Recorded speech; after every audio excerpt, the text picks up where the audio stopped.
तो बहुत पहले मैंने Realme के ऊपर एक वीडियो बनाई थी जहां Realme अपने ओल्ड फ़ोन्स को नए नाम से मार्केट में लॉन्च करती है, वो भी 500,000 रुपया ज़्यादा करके। वैसे ही आप लोग को एक और फ़ोन ब्रांड देखने मिल जाएगी जो सेम काम करती है कॉपी और पेस्ट का। तो मैं बात कर रहा हूँ Vivo और iQOO के बारे में, क्योंकि इनके जितने भी फ़ोन्स आते हैं वो मोस्टली रीब्रांड होते हैं, सिर्फ इनके फ्लैगशिप को छोड़ के। जैसे कि अभी Vivo का Vivo T4 आया है और iQOO का Z10 आया है। तो पूरी वीडियो में हम इसी दो फोन के बारे में बात करेंगे कि आपको क्या खरीदना चाहिए, कौन सा खरीदना चाहिए और किस लिए खरीदना चाहिए। तो नमस्ते दोस्तों, क्या हालचाल, स्वागत है आप सभी का एक और नई वीडियो में। तो आज मैं आप लोग की सभी डाउट क्लियर करने वाला हूं। पहली बात तो क्योंकि Vivo का अभी रिसेंटली लॉन्च हुआ T4 और iQOO का Z10, दोनों का अगर आप पैक्स देख लो, डिजाइन देख लो, कैमरा देख लो, स्पीकर्स देख लो, जो भी चीज आपको देखना है सिर्फ कलर्स को छोड़ के, वो आपको सेम टू सेम देखने मिलेगा। और बहुत लोग का ये डाउट भी है कि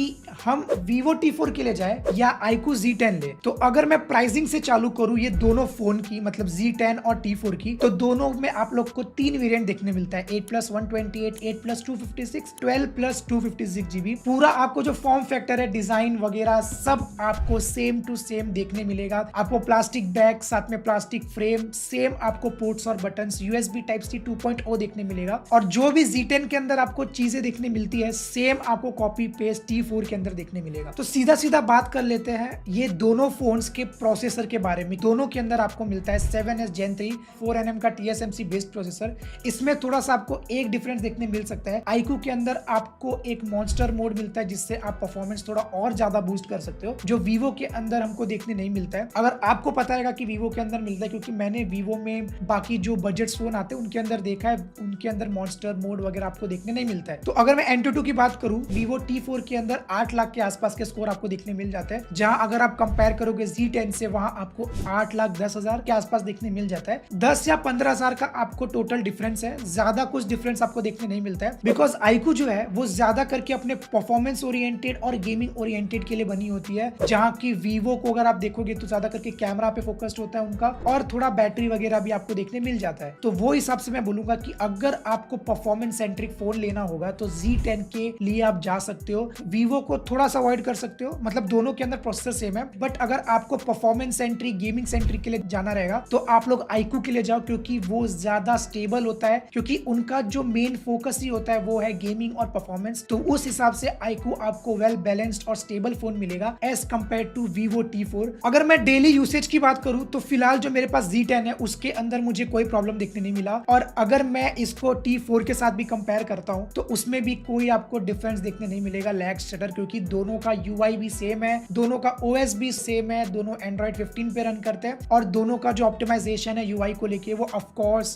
पूरा का पूरा सेम ही है। तो मुझे कोई डेली यूसेज में लैग Z10 पे नहीं देखने मिला, तो ऑफ कोर्स आपको T4 में भी देखने नहीं मिलेगा। और अगर मैं गेमिंग की बात कर लूं तो Z10 के अंदर आपको स्मूथ प्लस 60 FPS देखने मिलता है, आपको अच्छा रन करा देता है। अगर मैं T4 से कंपेयर करता हूं तो T4 के अंदर भी आपको स्मूथ प्लस 60 मिलेगा, जो स्मूथ है, अच्छा चलेगा, और इसके अंदर आपको कूलिंग वगैरह देखने मिल जाती है। तो जो हीटिंग पार्ट हो गई, जैसे कि मैंने Z10 यूज भी किया है, उसके अंदर जो थोड़ा सा परफॉर्मेंस को बूस्ट करना हो गया, जो कूलिंग को कंट्रोल करना हो गया, वो ज्यादा मुझे देखने मिली है Z10 के अंदर। तो सेम आपको T4 के अंदर भी देखने मिलेगी। नेटवर्क कनेक्टिविटी की आपको एकदम स्पेक्स में नहीं बताने वाला, बट आपको जेन्युइनली चीज बता देता हूँ, नेटवर्क कनेक्टिविटी मुझे बहुत अच्छी मिली। आपको कभी काल 5G++ देखने मिलता है, अगर आपको कवरेज का प्रॉब्लम होता है, VNR वगैरह आपको मिलता है, तो कनेक्टिविटी में कोई प्रॉब्लम आपको देखने नहीं मिलेगा। और डिस्प्ले क्वालिटी की अगर मैं बात करूं तो बहुत ही ज्यादा अच्छा देखने मिलता है। 6.77 इंचेस का क्वाड कर्व्ड एमोलेड डिस्प्ले आपको मिलता है, 120 हर्ट्ज का रिफ्रेश रेट है, और इस सेगमेंट में आई थिंक सो ये 5000 निट्स के साथ आता है, जो कि बहुत अच्छा है। और अगर यूट्यूब वगैरह पे एनिमे देखने वाले रहोगे, 4K HDR चलाओ,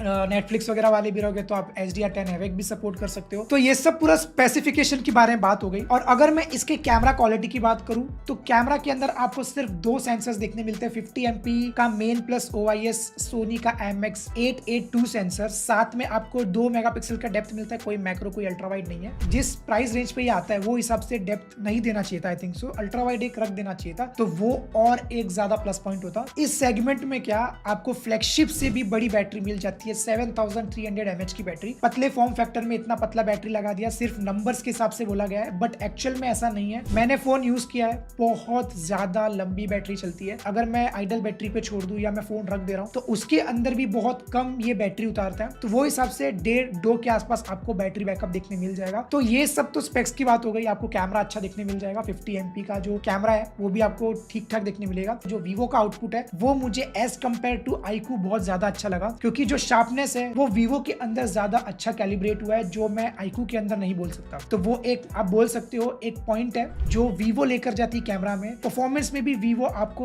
अच्छी दिखेगी, बट iQOO के जितना नहीं दिखेगी। आपको बहुत माइनर सा फर्क देखने मिलेगा, बट वो फील तो होगा भाई, जो क्योंकि मुझे हुआ है। और मैंने बाकी यूट्यूबर्स की वीडियो भी देखी T4 के ऊपर, उनके अंदर थोड़ा ऐसा था कि बहुत लोग का जो Antutu स्कोर है वो कम ही मिला है देखने के लिए। अगर आप परफॉर्मेंस को लेकर जा रहे हो तो iQOO इज बेस्ट, अगर आप कैमरा को लेकर जा रहे हो तो वीवो इज बेस्ट। तो अब बात कर लेते हैं कि क्यों वीवो अपने फोन्स को रीब्रांड करती है और नहीं क्लेम करती है कि iQOO उसका एक सब ब्रांड है। तो पहला तो वीवो के दिमाग में ये रहने वाला है कि उनको अपना वीवो का T4 भी बेचना है और उनको सब ब्रांड नहीं बुला के iQOO का Z10 भी बेचना है, क्योंकि दोनों का सेल्स होगा तो फायदा तो वीवो को ऑफ कोर्स होने वाला है। तो बस वीडियो में इतना ही। आप लोग बता देना आपका इसके अंदर डाउट सॉल्व हुआ कि नहीं, और अगर आपको कुछ भी कमेंट हो, कुछ भी अगर आपको पूछना हो T4 के रिलेटेड या Z10 के रिलेटेड, तो मैं ऑलवेज अवेलेबल रहूंगा कमेंट सेक्शन के अंदर। आप कमेंट कर देना, लाइक करना मत भूलना और सब्सक्राइब करना मत भूलना, और नेक्स्ट आपको कौन से फोन के ऊपर बात चाहिए वो भी बता देना। बस अभी के लिए नमस्ते, बाय।